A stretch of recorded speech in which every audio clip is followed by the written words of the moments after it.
बिस्मिल्लाहिर्रहमानिर्रहीम। अस्सलाम वालेकुम व्यूअर्स, मैं हूं हैदर हयात खान। आज के इस वीलॉग में मैं आपको बताऊंगा कि सोर्सेस के मुताबिक इमरान खान साहब का जो द इकोनॉमिस्ट में कॉलम है, वो कॉलम किसने लिखा, कहां पर लिखा और किस तरीके से वो पब्लिश हुआ। एक तो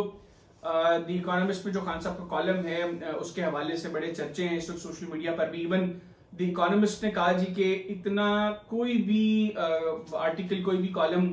द इकोनॉमिस्ट की वेबसाइट पर नहीं पढ़ा गया जितना इमरान खान साहब का ये जो लिखा हुआ कॉलम था ये पढ़ा गया। तो इमरान खान साहब की पॉपुलैरिटी में तो किसी तरह का कोई शक नहीं है। इस वक्त गो के वो जेल में हैं, उन्होंने अपनी हुकूमत के दौरान बहुत बेहतर काम भी नहीं किया, लेकिन बावजूद इसके he is right now the most popular political leader of Pakistan. और अगर आज इंतखाबात हो जाए तो मैं ये समझता हूँ कि Pakistan Tehreek Insaf free and fair elections की सूरत में मुल्क की सबसे बड़ी सियासी जमात होगी। वो सिंपल मेजोरिटी ले पाते हैं या नहीं ले पाते, एक अलग बहस है। बहरहाल पाकिस्तान तहरीक इंसाफ मुल्क की सबसे बड़ी सियासी जमात होगी आज इंतखाबात हो जाए तो। अच्छा, एक तो इमरान खान साहब की जो कॉलम है, इससे पहले बहुत सी खबरें आ रही थी कि जो गोल्डस्मिथ फैमिली है, जो इमरान खान साहब के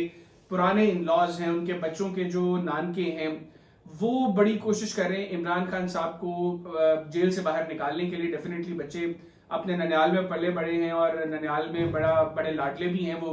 और वो बड़ी एफर्ट कर रहे हैं कि उनके जो फादर हैं इमरान खान साहब, वो किसी तरीके से जेल से बाहर आए। और उसके लिए इंटरनेशनली उन्होंने एफर्ट्स करना शुरू कर दी हैं और बाहर से अब एक लॉबिंग का आगाज किया है जिसको लीड कर रही है गोल्डस्मिथ फैमिली। और उन्होंने इस के लिए कुछ खबरें ये भी आई थी कि पाकिस्तान में भी कोशिशें करना शुरू की हैं, लेकिन पाकिस्तान से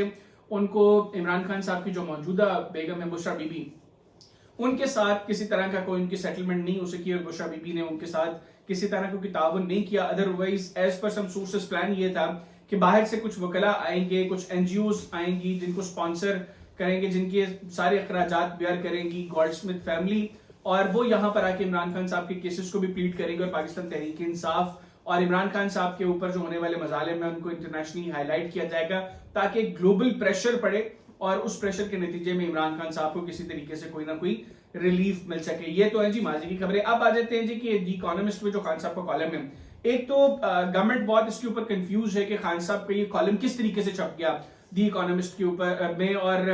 पाकिस्तान के अंदर द इकोनॉमिस्ट की वेबसाइट भी जो है वो डाउन रही और अभी भी डाउन है या नहीं, मेरा ख्याल आपसे जब मैं ये वीलॉग रिकॉर्ड करूं तब तक तो द इकोनॉमिस्ट की वेबसाइट डाउन थी। तो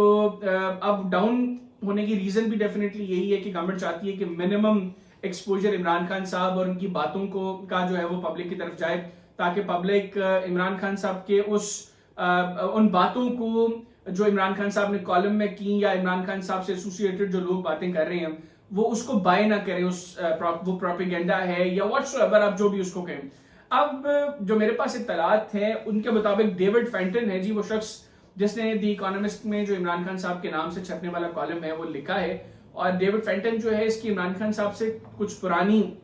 दोस्ती यारी है। पाकिस्तान तहरीक इंसाफ ने जिस वक्त उनके इक्तदार का खात्मा हुआ इमरान खान साहब के वोट ऑफ नो कॉन्फिडेंस की सूरत में, उसके बाद आपको याद होगा कि कुछ खबरें आई थी कि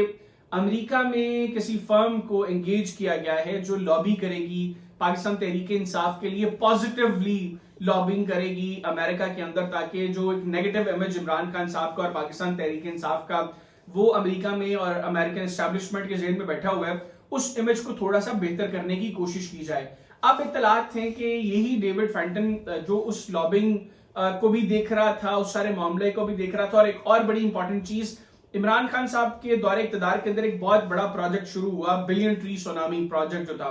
उसमें ये जो टर्म है billion tree tsunami, as per my sources यही वो शख्स है डेविड फेंटन जिसने ये टर्म जो है वो इंट्रोड्यूस करवाई थी और उसके बाद ये बड़ी पॉपुलर टर्म हुई, इंटरनेशनली बड़ी एक्नॉलेज हुई है। इमरान खान साहब के इस प्रोजेक्ट को इंटरनेशनली भी बहुत से लोगों ने बड़ा एक्नॉलेज किया, पॉजिटिवली एक्नॉलेज किया। अब इत्तलात ये है कि यही है वो शख्स डेविड फेंटन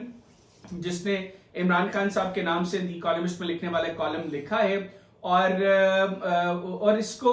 जो पूरा फंड कर रही है वो एक मरतबा फिर गोल्डस्मिथ फैमिली कर रही है। तो गोल्डस्मिथ फैमिली बहुत एक्टिवली अब इमरान खान साहब के केस को देख रही है। अगर ये चीजें सारी दुरुस्त है, और हो सकता है कि अगर ये इसी तरीके से लॉबिंग करते रहे तो मुस्तकबिल करीब के अंदर इतना प्रेशर पड़ जाए कि इमरान खान साहब के लिए कोई ना कोई यहां से रास्ता निकालना पड़े। अब देखते हैं कि मुस्तकबिल में ये सब कुछ होता है या नहीं। मुझे इजाजत दीजिए, अल्लाह हाफिज। पाकिस्तान